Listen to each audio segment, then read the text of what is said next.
Hello, teachers. My name is Elisa Kirchhoffer. I teach here with Idioma Education and Consulting. I also teach high school French. Right now, I'm teaching both in person and remote. Sometimes I'm in person, sometimes I'm remote. Sometimes my students are in person, sometimes my students are remote.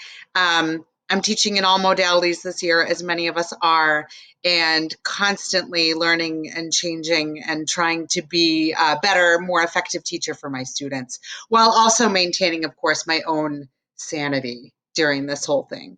So I wanted to share a really helpful trick that I learned through professional development with my own district that has been absolutely a lifesaver this year. I'm going to be running a workshop on how to do this and how to integrate it into your Google Classroom in March. So if this is interesting to you and you want to learn more with a little bit of guidance, please join my workshop. You can go to idiomaeducation.com to register for that workshop. It's free.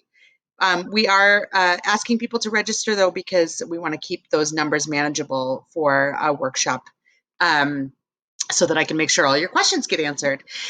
So I call this Le Quotidien. This is my daily sheet that I use every day with my public high school students that I teach in New Hampshire. Le quotidien is just the daily. So this is just what I call the daily sheet. So qu'est-ce qui se passe aujourd'hui? What's going on today? Now, like I said earlier, my students are both in person and remote, as am I. So we have a couple symbols to help us know what to do when. So this little school indicates my roomies, my students who are in the classroom when we have class. So when they see that symbol, that means they don't need to Zoom if I am also a roomie that day.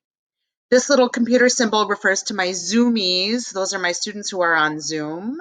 When those students see the symbol, they can turn off their cameras and they can mute. That's individual independent work time. This little symbol with a bunch of people is everyone. When you see the symbol, we're working together, either as a whole class or in groups. We call that synchronous, right? And then when you see this little house, that's asynchronous work. This symbol means this or these activities are to be completed on your own time. We call that les devoirs in our French class. So since my status also changes, I have a first grader and he is hybrid. And he's not in my same district. So sometimes I'm home, sometimes I'm at school. It's madness, but it's manageable. We're figuring it out. So today, my students call me by my first name. So Elisa's status today is a roomie. Today, January 21st, I will be in school with my students. And so today, my status is a roomie. So the students know, okay, if you're also a roomie, you don't need to be on Zoom. The first thing we do is le journal, and see, I've put those little clues for the students to know, okay, do I need to be on Zoom? Do I not need to be on Zoom? Like, what's going on? And then here, these are our activities for the day, and I always link them to where they are in our Google Classroom so that the students can quickly access those, and you're not spending all this time trying to find, oh, where did you put that, Elisa? I can't find, what category was that in? What? Because sometimes our Google Classroom can get a little bit bogged down with activities.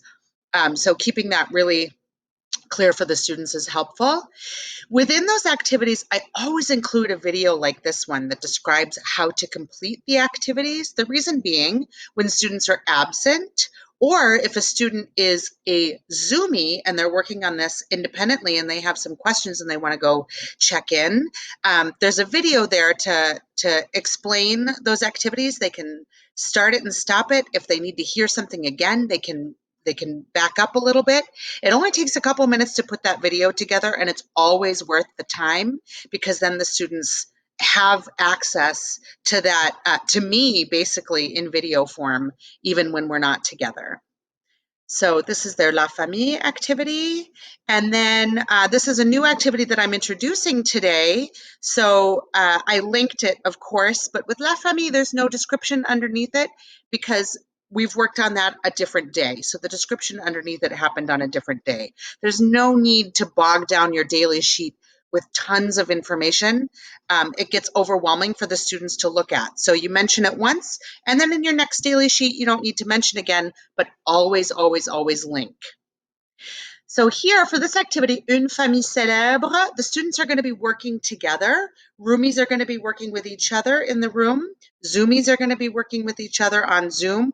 Or if they choose, a roomie can work with a Zoomie and vice versa. They get to choose their partners for this activity. So when I click on this, this brings me right to the activity in Google Classroom. And you can see here's where I've created the activity, and here's where the video is for students who are absent or for students who just need to hear the directions again and don't want to wait for me if I'm working with somebody else. They can just look it up themselves. So this is my daily sheet. Super, super helpful. I post this every single day for the students. They turn it in. It's a way for me to check their attendance, and it's also a way for me to see what their engagement was, if they're doing Le Journal every day or not. Really super helpful. So hopefully that's helpful for you. If you have any questions, you can always reach out to me at ekirsch, KIRSCH, at idiomaconsulting.com. Thanks. Bonne journée.